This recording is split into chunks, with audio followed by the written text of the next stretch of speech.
નમસ્કાર, હું છું પ્રિયા અને તમે જોઈ રહ્યા છો જનતા કી જાણકારી ન્યૂઝ। નજર કરીએ આજના સમાચાર। રાજકોટ જિલ્લાના ધોરાજી તાલુકાના આંગણવાડી વર્કરો પગાર વધારાને લઈ હડતાલ પર ઉતર્યા। પગાર વધારા સહિતની 12 જેટલી માંગણીનો ઉકેલ ન આવતા જે તે પ્રથમ તબક્કામાં તારીખ 18, 19 અને 20 માર્ચના રોજ ગુજરાતની આંગણવાડી વર્કર હેલ્પર બહેનો સજ્જડ રીતે કામથી અળગા। તમામ મહિલાઓ તાલુકા પંચાયત કચેરી ખાતે એકત્રિત થઈ ધરણા પર બેસી વિરોધ નોંધાવ્યો। રાજકોટ જિલ્લાના ધોરાજી તાલુકાના આંગણવાડી મહિલાઓ દ્વારા પગાર વધારા અને વધુ કામના બોજને લઈ સરકાર સમક્ષ અનેકવાર રજૂઆત કરવા છતાં આજ સુધી કોઈ ઉકેલ ન આવતા આજથી તમામ મહિલાએ ધોરાજી તાલુકા પંચાયત કચેરી ખાતે ધરણા યોજી હડતાલ પર ઉતર્યા હતા। આંગણવાડી હેલ્પર વર્કરના પગાર વધારા સહિત વધુ કામના બોજ અને પૂરતા બિલ સમયસર પાસ ન થતા ધોરાજી તાલુકાના તમામ આંગણવાડી મહિલાઓ હડતાલ પર ઉતર્યા હતા।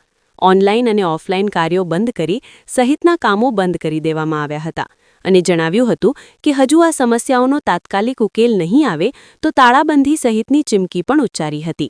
વિપુલ ધામેચા, ધોરાજી। રોલ આપનું નામ? મારું નામ ચેતનાબેન છે, આંગણવાડી કાર્યકર છું, તાલુકામાં પ્રમુખ છું, જિલ્લામાં ઉપપ્રમુખ છું। શું કાર્યક્રમ કરવામાં આવ્યો?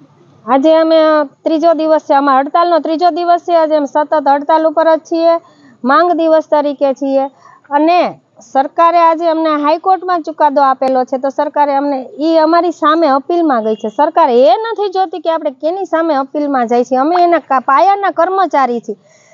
પહેલેથી છેલ્લે લગી જેટલી યોજના છે બધી યોજના અમે અમારા ઘર ઘર સુધી પહોંચાડી છે અને તો તેમ છતાં સરકાર સામે અપીલમાં જાય છે તો આજે સરકારને સમજવું જોઈએ। દિવસે ને દિવસે મોંઘવારી વધતી જાય છે।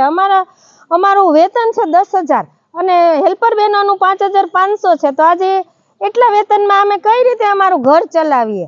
અને બીજા નંબરમાં અમારી પાસે કામ કરાવે છે તો એમાં પણ અમે અમારું રોકાણ કરીએ છીએ, મરી મસાલા છે, ભાડા છે તો અમે 10,000માં અમે ભાડા રોકીએ, મરી મસાલા આપી, બાળકોને પૂરક પોષણ આપી, એમાં જે મસાલા જોઈએ છે એ મસાલા અમે પૈસાનું રોકાણ કરીએ કે અમારું ઘર ચલાવીએ? શું કરવાનું આમાં? તો સરકારશ્રીને નમ્ર વિનંતી છે કે અમને સમયસર જે હાઈકોર્ટે ચુકાદો આપ્યો છે એ સમયસર એ ચુકાદાનો અમલ કરે અને મોબાઈલ સમયસર આપે। જો એમને અમારી પાસેથી કામ બધું જોતું હોય તો અમને સમયસર મોબાઈલ આપે।